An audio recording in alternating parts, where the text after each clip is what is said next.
Welcome back, Wolfpack Brawlers here, and this is how to use Noctowl.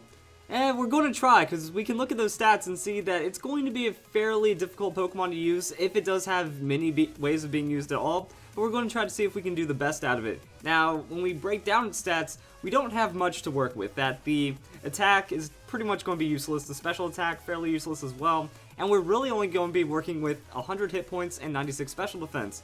Now, being a normal flying type, most of your weaknesses are going to be special with that electric and ice, but you still are vulnerable to rock, which is mainly physical, and even then your speed is fairly low at 70, so you're not going to outspeed, you're going to be taking hit mostly first. If it's physical, you're in trouble, and if it's special, you might have a chance as long as it's not super. It's going to be kind of crazy, but we're still going to take a quick look at Noctowl in Pokemon Showdown, and we can kind of just see that it has a purely unique moveset in the 6th generation, which is actually pretty interesting for this Pokemon. At least it has a couple of things. While they're not necessarily the strongest attributes, it's still kind of cool that we get something that only Noctowl has. That's going to be Defog plus Nightshade.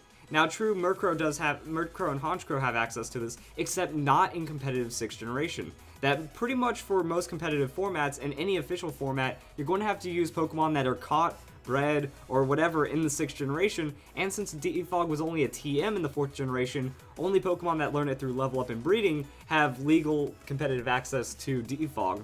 And that just means that Noctowl is the only one that has Nightshade and Defog in this situation. So it's kind of neat. Then you can also have Roost for Sustain and Whirlwind. Now, Whirlwind, normally you're going to want to use that to kind of force your opponent through hazards. But if you're using Defog, it's really going to defeat the purpose since Defog removes all the hazards on the field. So if you set up hazards, don't use Defog. If you're not using hazards, then you use Defog. And then Whirlwind is mostly going to be able to stop Pokemon from setting up. That if they're going for Swords Dance, if they're going for Calm Minds, if they're going for some kind of setup in that regard, you can use Whirlwind to knock them away and just keep the Nightshade pressure on. That's kind of all that Noctowl is going to be good for, unfortunately.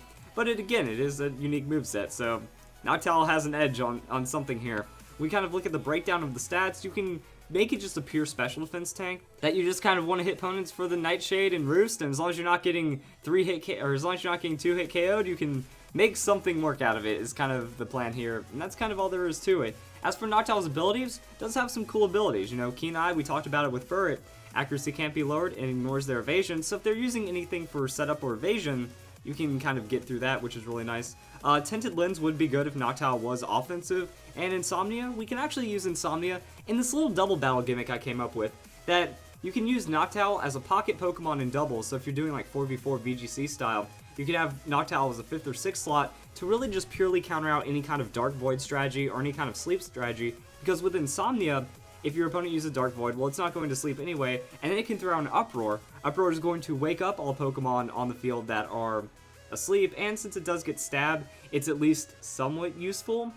So that's kind of all I see with this, that, you know, it's a Pokemon that can't go to sleep, that can wake up other Pokemon, and still provide a decent amount of support, that you throw out the Tailwind. So like first turn, you know, if you anticipate that you're going to be put to sleep or you have one of those things, you set up the Tailwind. Now you're going to be able to get that speed priority over your opponent, use Uproar, you wake up your other Pokemon, and then they go, and now they're not going to be as threatened. Also, if you don't have to use Uproar, you know, you still have access to Reflect. Noctowl does get Feather Dance as well.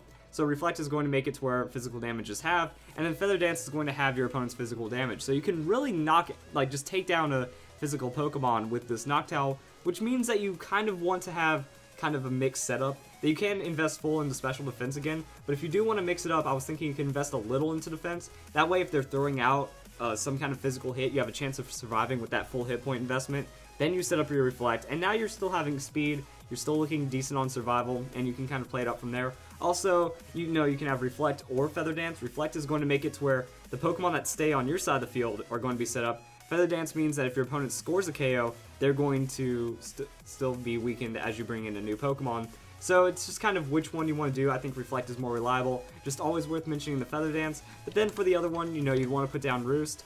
Citrus Berry is going to let you endure a hit, you're going to be able to set up, and then you can throw out the Roost. So some kind of weird Insomnia Cleric setup that Noctowl can do for doubles. It does have access to Tailwind, which is always nice. Can throw out the Reflect, can be a little bit of a sustained kind of Pokemon. If you don't want to throw out Reflect, it still has access to Nightshade. And that's kind of all that Noctowl is going to be able to do. But at least, you know, we have a single set, we have a double set, not the best Pokemon, but it can still be a very interesting Pokemon that does bring unique sets to the table, which is very interesting. So I hope you guys enjoyed this video, and I hope you all have a nice day. That's how you use Noctowl.